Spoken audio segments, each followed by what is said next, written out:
Hey everyone. So in today's video, we are going to learn the types of Azure AD identities. In previous video, we started with Microsoft Identity and Access Management Solutions, and we described the Azure Active Directory. And today we are going to learn about the identity types in the Azure Active Directory. Okay, so before I start and share my screen and try to draw something to grasp the concept, let me give you a little overview so that it will help us to understand better. Okay, so there are identities, different types of identities in Azure AD. For example, we got users. When we go to the AD or Azure AD, we create an user and assign the access. Forget the access for now. We just go into the Azure AD, we click on users, create a users. That is the Azure AD users. You can get the users from different other means.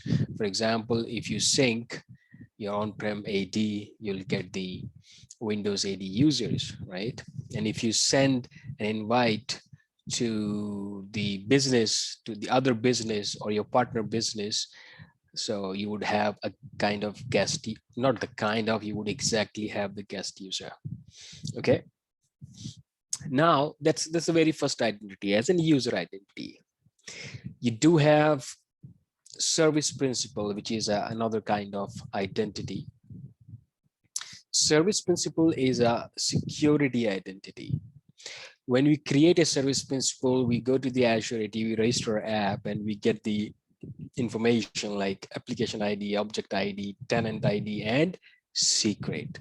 So this SP or this service principal is just like any other identity in the Azure AD, and the object ID and the secret would act as a username and password, and you can assign access to this service principal. And whosoever have this information, the secret and the object ID, application ID, we also have tenant ID, which represents what access this particular SP or service principal has, where the access has, like in this particular Azure AD, that recognized through the tenant ID. Then we got managed identities. As the name says, it is managed by the Microsoft. Then we have devices. You know, we have Azure AD registered devices, joint devices, and we also have hybrid Azure AD joint devices. So let me try to share my screen and try to explore all these four identities in the form of a diagram so that it will help us to grasp the concept a little better. Okay. So let me quickly share my screen. I have this MS Paint open right here. Hope you can see my screen now. And let's get started. So what we have here, we have, let me draw this. Let's suppose this is our Azure AD. Okay. What is this? This is Azure AD. And what are we learning today? The types of identities in Azure AD. Very good. So what are the different types of identities that we talked about as of now? We talked about users, we talked about service principal, we talked about managed identities, and we talked about devices. So let's talk about users first. So a user identity is a representation of something that is managed by Azure AD, right? And we did talk about different kind of users, right? For example, when you create by yourself inside the Azure AD, we call it members. When it is getting synced from on-premises, it would show like Windows AD. And If it is the B2B, the employees of your partner, then it would be guest. These are different kind of users. Now, if you have several users with the same access, okay, for example, let me give you an example. First of all, let me connect these, all these three different kind of users. Okay, now let's suppose we have these three users like XYZ, ABC, EFG. No, it's like not looking good. Let me give you the name, the exact name. Let's suppose we have Arun, then we have Varun, then we have Rohit, or we have, let's suppose, Kapil. Okay, let's suppose we have these four users in our Azure AD, and all these four users almost have the same access. Now, what will you do? You are not going to add these users or assign access to these users one by one. That would be painful, ridiculous, waste of time, right? So what you're gonna do, well, you are going to put these four users inside a group. Yeah, you're gonna create a group, assign the permission on the group, and add these users so that they would have the required permissions. Okay, that's how it works. So that's about users, group, different kind of users. Now, another one is service principal. I'm calling it SP. Well, service principal is a security identity used by applications or services to access specific Azure resources. It was very much in use until managed identity took over a lot of service principals work, because managed identities is much more secure because everything is managed by Azure.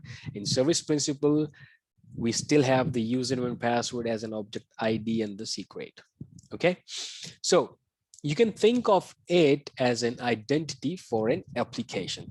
So what we used to do for the service principal, well, in that situation, we used to create an application and we used to register this with the Azure AD. Once you register this, it will give us the different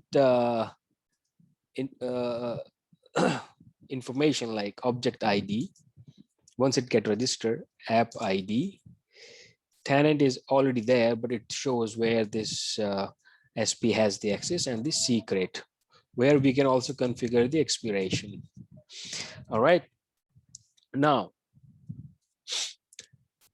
for an application to delegate its identity and access functions to Azure AD, the application first be registered with Azure AD so that we would have the required information. And a service principal is created in this tenant ID. That's how it will, like this application would have whatever access you will assign, because right now, once you register it, it would be acting like a simple identity without having any access on the Azure resources.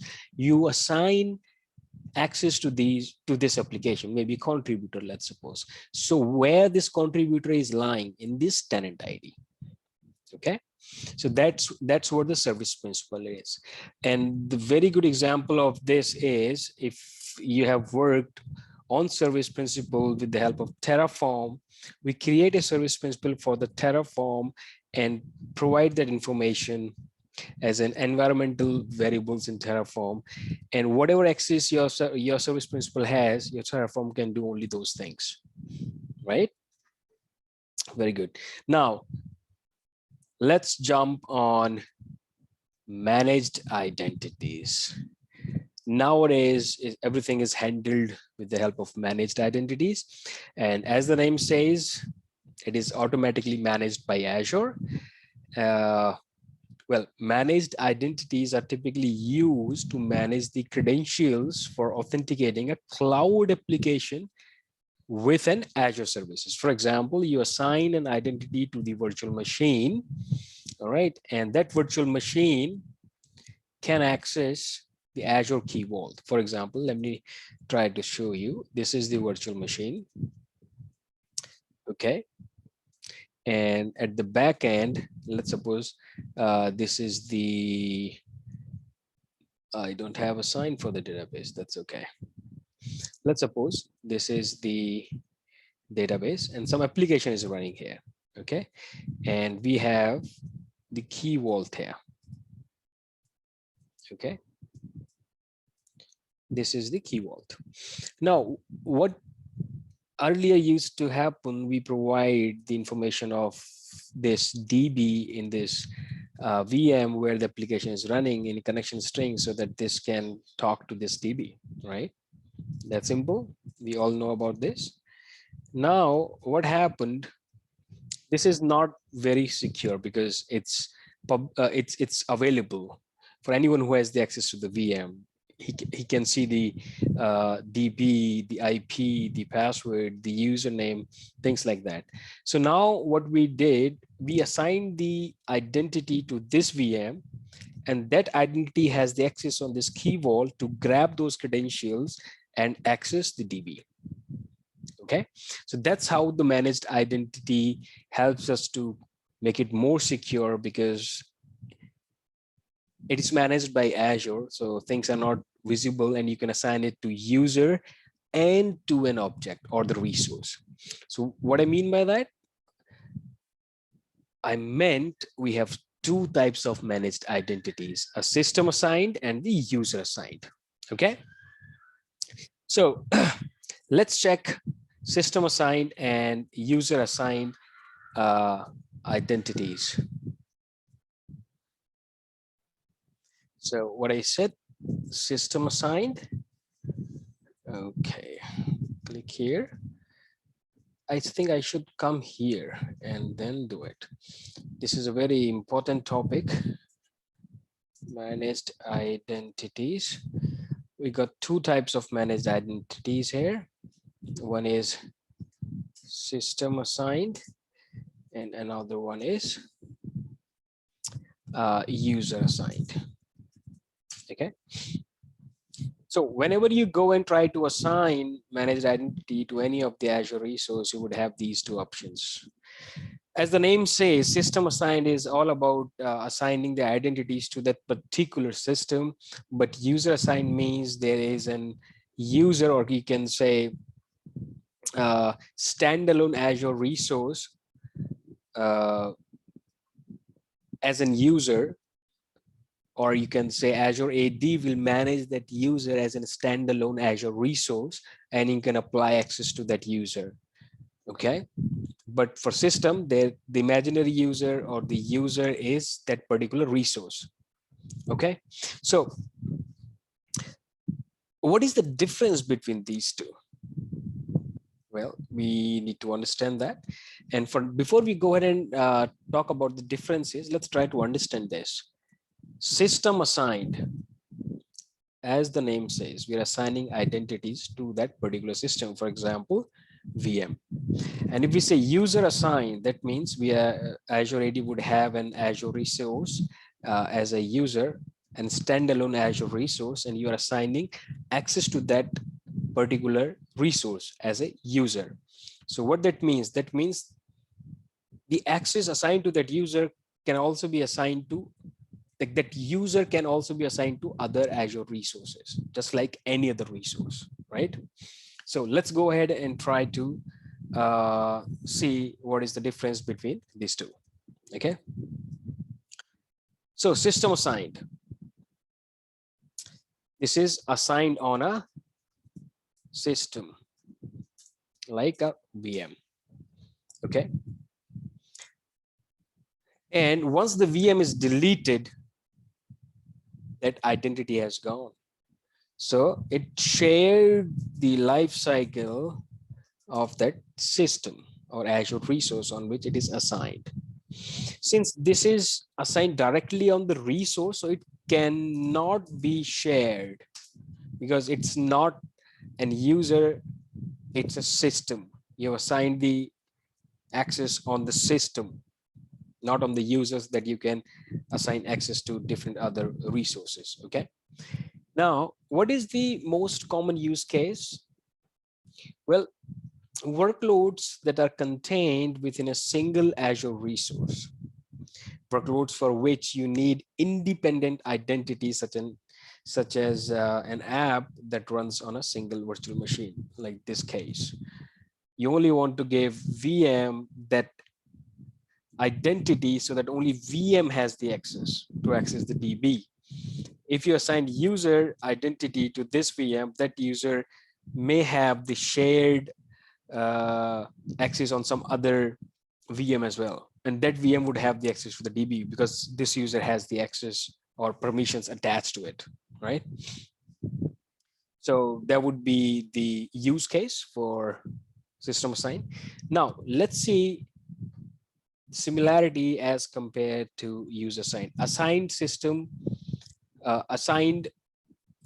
like VM. This is the system assigned identities. Oh man, hope it's not getting confused. Let's see the user assigned. What happens in that case? We are not assigning to the VM. We are enabling the user assigned identities. That means it is created as a standalone Azure resource, and we are assigning access to that resource. So what it is very simple. It's very simple. Stand alone Azure resource. Okay. That is the user assigned identities. What that means, if the VM is deleted, this standalone Azure resource is not deleted because it's in the Azure AD. It's not on the VM, right? So shared lifecycle, it will not be impacted. I was about to use a bad word, but since it's a study video, so I just stopped. So I could use a better word, that's independent life cycle of a resource on which this is assigned. Okay, it must be deleted explicitly. Okay, now cannot be shared. This one, system assigned, cannot be shared, but it can be shared because the permissions is assigned to the user. You can give access you can give access to multiple resources for this user, right? So it can be shared. Now, what could be the use case for user assigned identities? Well, workloads that run on multiple resources and which can share a single identity would be the best example for this, of best use case for this kind of identities, right? Now, we're just thinking for an example. So for example, a workload where multiple virtual machines need to access the same resource. So you can have an user assigned identity enabled for all those virtual machines. You need not to go ahead and assign permissions to the system, but you can assign it to the user because multiple virtual machine needs to access the same resource. That would be the great example. All right, that's all about managed identities. Now the third one is device identities. Now, a device is a piece of hardware. We all know that, such as laptop or mobile device.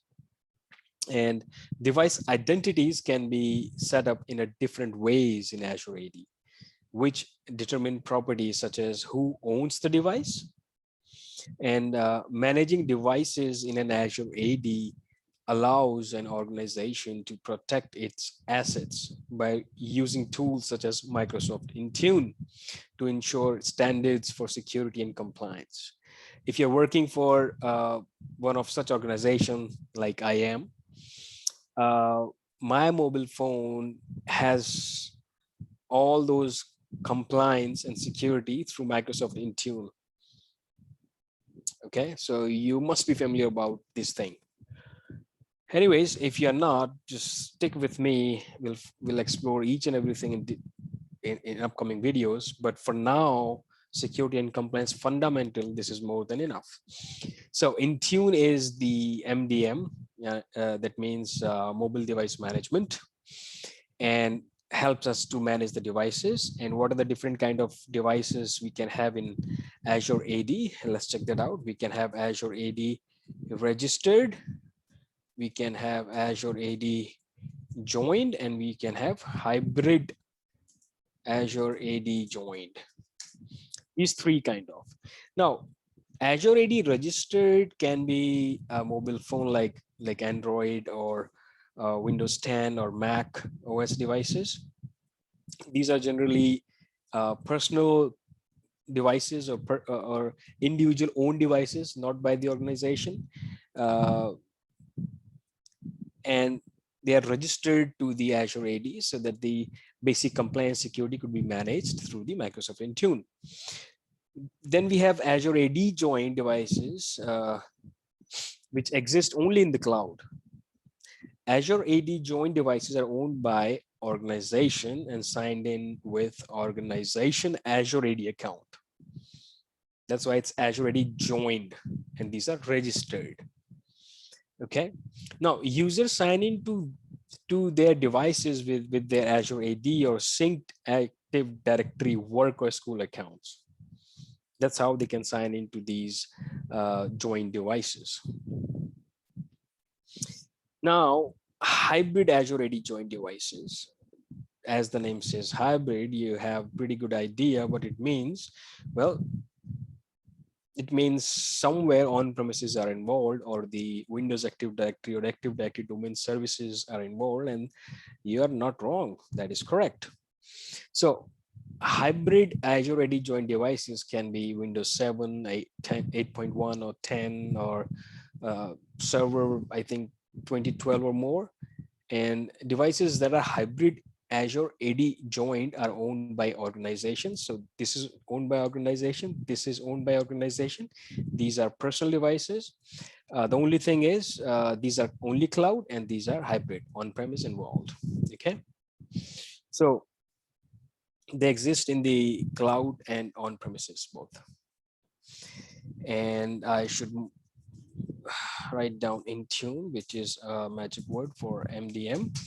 And you might get a question on any of this scenario. Intune, if you find MDM or device management Azure AD, Intune is your answer for sure. Managed identity, which is managed by Azure, so you know what is your answer. And if it is a guest user, then you know your answer is B2B, right? We got system assigned and user assigned. If it shared the lifecycle with the Azure resource, system assigned is your answer. If not, if multiple Azure resources, identities that you can assign to multiple Azure resources managed by Azure is user assigned, right? So that's pretty much about Azure AD identities. I hope it will make all sense to you and we learned something new today.